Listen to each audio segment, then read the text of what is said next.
Welcome back, baby. Happy Tuesday. Welcome back to another F1 video on the lovely channel today. Hope you guys are doing good and amazing. Shout out to F1 Away with drivers who almost passed away. Now, these are drivers that we almost lost. We could have lost, but good thing is they didn't go away. That is really good to see. And hopefully, these drivers that we see, I think the main one's probably gonna be like Nicky Lauda. I think he's gonna be like the main guy on here. Remember, he had like the crash and like the burnt scars or stuff like that. So should be good. It should be interesting. As always, if you guys are new to the channel, don't forget to like the video and sub as well down low. Much appreciated. That's it. Let's start. Driver as a profession, to be famous, to make money and enjoy luxury the intro and is glamour? Probably yes, so right? unexpected. Have you ever stopped not gonna to be think long. that driving It's at quick, over easy, and 300 simple. kilometers per hour increases your chances of losing your life? Flirting with your own extinction? It sounds crazy, but Formula One goes hand in hand with death. In the past, accidents haunted its brave and even crazy drivers since 1950. By luck, destiny, coincidence, fortune, even That incident was crazy. Like 30 seconds in that last clip, which, oh my god, I saw him buddy get ejected out the car, getting flung. Oh, that was not pretty. of the That was drivers, not pretty. there That was have kind of been scary. near-death experiences on low-key the scared. tracks.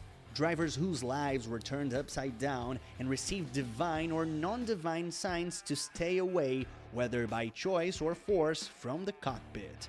In this video today, we will go through accidents that ended careers, where the survival of the drivers was truly a miracle. Among them, one who bravely fought death in one of the ugliest accidents in the history of motorsports. And it wasn't even in F1, it happened in the neighboring American series. But before him, we had Donnelly, 1990 Spanish Although Grand it Prix. was not a brilliant year for Lotus in 1990, as they struggled with the Lamborghini V12 engine, Donnelly had been having a decent season as a rookie, achieving his best result of P7 in Hungary. Donnelly was regarded as a promising talent, having had successful seasons in British Formula 3 and Formula 3000. Then came the Spanish Grand Prix, where the British driver's life was turned upside down. During practice, Donnelly took to the track, and while pushing to the limit, he had a horrific crash that would frighten any spectator. At the moment of impact, Donnelly was traveling at just over 225 kilometers per hour and collided head-on with a guardrail. He lost control of his Lotus at turn 14 and the car shattered, with Donnelly being thrown along the track approximately 30 meters away from the point of impact. He stopped unconscious, and just by looking at him, it was evident that he had suffered multiple broken bones from the 45G impact. The car behind him was driven by Nelson Piquet, who stopped his car in the middle of the track to prevent the British driver from being run over. At that moment, the official Formula One doctor, Dr. Sid Watkins, who has since passed away, entered the track and began attending to Donnelly. Sid managed to stop a cardiac arrest that the British driver was experiencing, and afterwards, Donnelly was immediately taken to the medical center. Now prepare yourself for the number of fractured bones: legs, collarbone, tibia, fibula, femur, neck, lung injuries, along with a head trauma. At the moment of impact, his helmet split in two. But what exactly caused... Bro, what? The way he's just describing his injuries and like the other stuff that's going on with him. Oh my god. Yeah, that's crazy. Yeah, that's crazy. Yeah, that's crazy. One of the most shocking accidents in Yeah, F1. that's crazy. The left side of Donnelly's Lotus front suspension failed at one of the fastest corners of the circuit, and if it had failed 1 second later, he would have been able to avoid the accident to the straight that followed. If the suspension had lasted 1 more millisecond, the next corner had a large runoff area and a massive tire barrier. I probably would have been sore, but the car wouldn't have broken in half. Donnelly took more than a year to recover, and although he participated in some races afterwards, such as the 24 Hours of Silverstone, the British driver never returned to perform at the elite level of motorsport. He remained behind the scenes, helping to develop young drivers. That's nice though. He's still around the game and all. That's nice. Although Regazzoni is Swiss, his early motorsport experiences were in Italy. The Swiss driver entered Formula One in 1970 and achieved good results, including winning in his debut year at Monza in his Ferrari 312B. The rookie managed to finish the season with a P3 in the overall Drivers' Championship, showing his distinctiveness and imposing his aggressive driving style. After 3 years with Ferrari, he moved to BRM without success and then returned to Ferrari, but not alone. He brought Niki Lauda from BRM with him, and in 1974 and 1975, he and Lauda had excellent seasons, securing 2 constructors' titles for the Italian team and a world championship for Lauda in 1975. That's hard. In 1977, Regazzoni joined Ensign, a team that struggled at the back of the grid. Then, in 1978, he moved to Shadow. Finally, in 1979, he joined Williams and returned to the front of the grid, finishing the season in P5. Once again, changes were coming for Clay, who returned to Ensign in 1980 to try to redeem himself after a disastrous previous season. The team was, again, not competitive, but in Long Beach. So, he went with Williams, which he came, P5, if I'm correct, to go back to a sucky team? Did Williams just not want him at that time? I guess Williams just said, "Forget you, bro. Like we don't need you." Then he went back to Ensign, which weren't a good team. USA, Clay was having a good race. He started in 23rd position and was climbing through the field until his accelerator got stuck. Unfortunately for Clay, Zunino's Brabham, which had retired earlier, was still on the track, and Clay couldn't avoid it. The crash resulted in serious spinal injuries, leaving Regazzoni completely paralyzed from the waist down. Clay even sued the organizers because Zunino's car was still on the track, but Clay lost the case. Clay spent the rest of his life in a wheelchair, but continued to work in motorsports. He spent years commentating on Formula One on TV. Ironically, Clay passed away in 2006 when his car collided with a truck in Italy. Although he did not become a champion, Clay was very important for Ferrari. He helped establish the team as Constructors' Champion more than once and engaged in an epic battle with Fittipaldi in 1974. That sucks. That sucks. In May 1994, less than 2 weeks after the accidents in San Marino involving Ratzenberger and Senna, and on a typical rainy day at the Monaco Grand Prix, we had a serious accident involving Austrian driver Karl Wendlinger of Sauber. Karl made his Formula One debut in 1991, but his notable performance came in 1993 when he joined the Sauber team, which was also making its debut in the category. He showed progress, and for 1994, more was expected from Sauber as the team was evolving and had the strong Mercedes engine on board.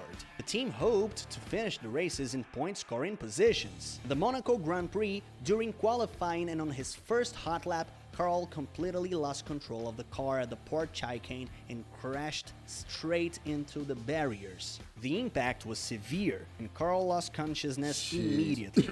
After the initial treatment, doctors said that Karl's chances of survival were minimal. The Austrian had sustained severe injuries and brain damage. Miraculously, just 2 weeks after the accident, Karl woke up, but he spent days having only minimal awareness of things. According to reports from that time, it took him 10 days after waking up to understand that he was hospitalized. But that was not the only way Karl surprised the doctors. After waking up and during rehabilitation, the doctors said that Karl would never have a normal life again. However, in the same year, Karl tested the Sauber car and even raced in 1995. But soon after, he gave up his seat to the Frenchman Jean-Christophe Bouillon, as his performance was unlikely to be the same.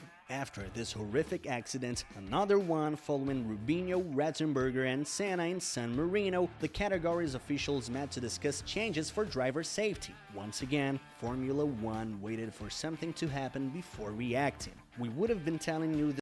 That's a solid point. I think I've mentioned that before, that last part about F1. I feel like back then, like F1 kind of had to see something to happen before they change it, because all them, especially for like the 70s and the late 60s, early 70s, stuff like that, like the amount of like deaths we had around that point, and like how long it still took them to fix a track, stuff like that. Now, I've always said like the communication back then wasn't as great. Like they didn't know like on the spot what was going on and stuff like that. But you would think after race happened, they would start discussing race to like change and stuff like that. But I don't think that was really always the case with them. But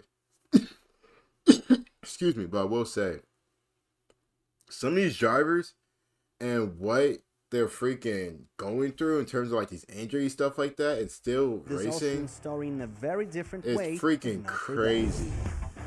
It's crazy. Didier Pironi.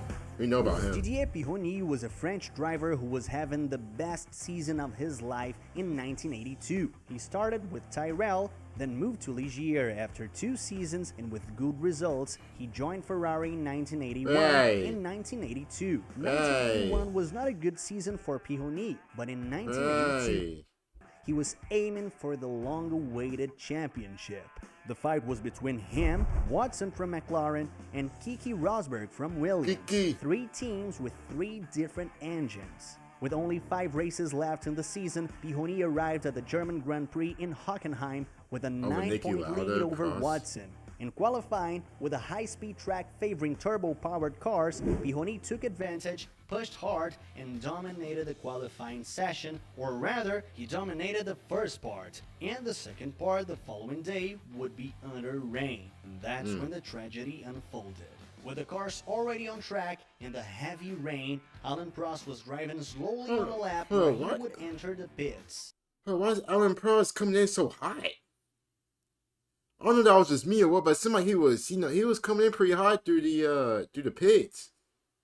Or maybe it just looked faster, but I'm like, that looked pretty fast. I'm like, whoa. Prost, there were drivers on fast laps. Derek from Williams and Pironi. Derek, who was ahead, saw Prost slowly and changed his line. With Derek and Prost side by side, the track was filled with spray, practically obscuring Pironi's vision. He was flying at over 280 kilometers per hour. God. Since Pironi could only see Derek opening up, he thought the Irishman was giving way to him, and as a result, Pironi crashed head-on into Prost's Renault. The Ferrari went airborne, a flight that covered a distance of 100 meters. When the car landed, it went straight into the grass with the nose, leaving Pironi with severe fractures, such as in the nose, feet, arms, and legs. At the moment of impact, Prost, Mansell, Piquet, and Cheever immediately stopped and went to see the dramatic situation of Pironi. Although the Frenchman was conscious, his traumatized nose and his leg completely crushed, Pironi, extremely injured, left a lasting impression on the drivers who were in that moment of anguish and pain. Prost even said that after the accident, every time it rained, he remembered Pironi never again felt at ease driving in the rain. With promptness, the doctors reached Pironi's car. The atmosphere was so gray and somber that amputating the driver's leg was considered due to the severe nature of the injuries. However, the Frenchman pleaded not to do it, and the decision not to amputate was supported by Sid, the same doctor we mentioned in the other accident. Quickly, Pironi was taken to a nearby hospital, and after a surgery lasting over 6 hours, avoided the initial plan of amputating the driver's leg. From then on, Pironi's career was considered over, and despite missing the last races of the year, Pironi became the runner-up, while Keke Rosberg became the champion with a 5-point advantage. Pironi almost became champion. Bro still could have won. Historic after everything that happened. That's crazy. It's worth mentioning that if it weren't for the changes made to the car after Gilles Villeneuve's death in the same year at the Belgian Grand Prix, Pironi wouldn't have survived. After more than 3 years, Pironi managed to walk without crutches again, but his condition prevented his return to F1. So he started to venture into powerboat racing, but it seemed that death wouldn't rest until it took Pironi. Then, during a powerboat race in England in 1987, Pironi and 2 others on board died after the boat collided, impacting at a speed of 160 kilometers per hour. After Pironi's death, his girlfriend, who was pregnant with twins, gave birth and named the 2 children Didier and Gilles, in honor of the father and Pironi's former teammate who had died shortly before the accident, Gilles Villeneuve. A curiosity, Gilles Pironi has been an engineer at Mercedes since 2014. Oh, I think I do remember this, because I think that this was something like a video or so ago. This specific part. Yeah, that's always a very, very nice tribute from Mrs. Pironi. Gilles, and then named after her husband. That's a very, very, very and nice has already stood on the podium with Lewis at the British Grand Prix. We have reached one of the most frightening accidents in motorsport. Now we will make an exception for an accident that occurred in Indy over 20 years ago and was one of the most memorable accidents in motorsport, both for its impact and for the story of overcoming that Zanardi built. The Italian driver had a short stint in Formula 1 from 1991 to 94, from Jordan 191 to Lotus 109, but he did not achieve significant results. As a result, he moved to the American Series, where he became champion in 97 and 98 with Chip Ganassi. With good results in we know about him. Zanardi would attempt F1 again in 99, driving for Williams in the FW21 model, but again without success. As a result, Zanardi took a sabbatical year and returned to kart in 2001 to try to repeat his achievements in the series, but things did not go well for the Italian. Now with Mo Noon, Zanardi could barely finish races inside the top 10. However, at the Lausitz Tri-Oval in Germany, the first race outside the US with some aerodynamic changes, Zanardi and his teammate Kanaan performed well in practice, which motivated the drivers. Both drivers were doing exceptionally well in the race, fighting among the top contenders, until with 12 laps to go, Zanardi headed to the pit lane for a refueling stop, unaware that this pit stop would change his life forever. As he exited the pits, Zanardi lost control of his car and ended up in the middle of the track, where he was struck head-on by Alex Tagliani. Tagliani's car collided with Zanardi's side at over 300 kilometers per hour. Impacts like these in single-seater categories are considered the most cruel, as one car hits another on the side like a literal missile. The car split in half, and while Zanardi remained in one part of the car, his 2 legs stayed in the other part. It was torn off instantly. He lost about 75% of his blood, and due to this loss, his heart stopped beating 7 times from the accident site to the hospital. After multiple surgeries and several days in a coma, Zanardi was discharged and returned home, demonstrating the importance of having a strong mindset. 2 years after the accident, Zanardi returned to the track of the incident in Germany to complete the race that had started, using an adapted car since the crash had caused him to lose his legs. This moment moved everyone emotionally. In addition, the Italian found a new passion, cycling. He became the most successful paracyclist in the Paralympic Games, winning 4 gold medals and 2 silver medals. Zanardi is also known as the guy who has cheated death 3 times, including serious accidents. We know about Zanardi. Zanardi was probably the most craziest one, was him, and how he went through so much like near-death experiences, but still came out on top and still actually competed in some other like racing forms as well. It's very, very amazing. These are all crazy. They were crazy because like just how much like broken bones and like the injuries they were suffering. Like it was absolute crazy. Absolute crazy. But thank God, they managed to survive those incidents, because we don't need them to be a forgotten part of F1 history. But I hope you guys did enjoy videos. Always don't forget to like the video and sub as well. Take care. Stay amazing. Love you guys. Continue to be safe. Peace.